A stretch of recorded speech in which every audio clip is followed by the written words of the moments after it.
project that I work on is restoring habitats for threatened species. The project covers all of southeast of South Australia. The project has been able to restore and conserve a lot of wetland areas within the southeast. First one is Picatinny Ponds, where I'm standing at the moment. We have over 800 hectares of Picatinny Ponds Conservation Park here, and it hosts up to around about 60 different threatened species. That's species on the brink of extinction. The ponds themselves are unique in the world. They really are. These ponds here deliver crystal clear water that has travelled through limestone. The water then sustains a lot of life and flows out to sea. It's important that the water does flow to sea because that's the conduit of a lot of our fish populations. We've now managed to breach a road which was acting as a levee that held water back from the eastern part of this wetland. That water now is travelling right the way through into the eastern part of the wetland, reinvigorating areas that haven't been reinvigorated for maybe 50, 60 years. And this has actually enabled us to take one of the very threatened species here, the Yarra pygmy perch, and put it back into areas where they would have been many years ago. The project has been very exciting in Picatinny Ponds alone, but there are many other aspects of the project where we have been getting equally as good gains as far as the natural environment is concerned.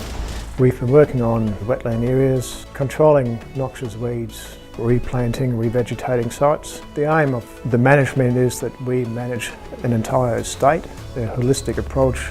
We're not just managing pines, we're managing the whole system. 3 years ago, Steve Clark from the Natural Resources approached me to see if I was interested in blocking up what would have been a wetland years ago, because I'm a bit of a nature lover and I'd like to put things back the way it was. I said, no worries, go ahead.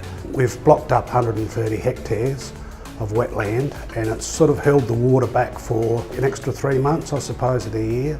And what that's allowed to do is it's allowed the birds to come and breed.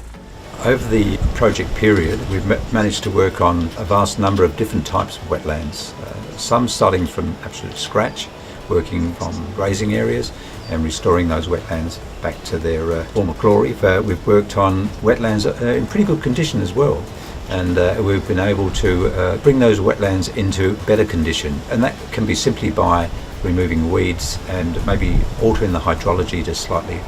It's really important to look after our natural environment and our ecosystems, whether they might be woodlands or wetlands, even grasslands. We've lost so much of it, and having the ability to restore some of that and protect what is there is vitally important.